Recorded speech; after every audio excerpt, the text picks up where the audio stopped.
How to change language on AliExpress. Hi guys, welcome to this tutorial. In this tutorial, I'll be showing you how you can change language on AliExpress. How do you do this? The first thing to do is to log into your AliExpress account, just like I have done here.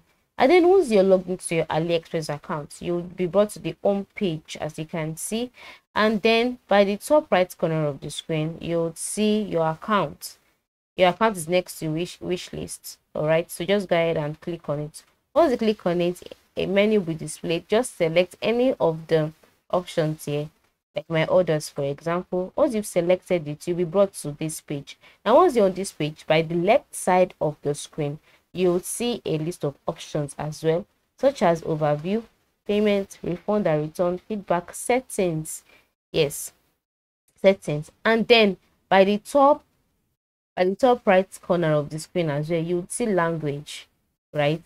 Just click on it. Once you click on it, a list of languages that are available on this account on AliExpress will be displayed. So you can just go ahead and select the language you want.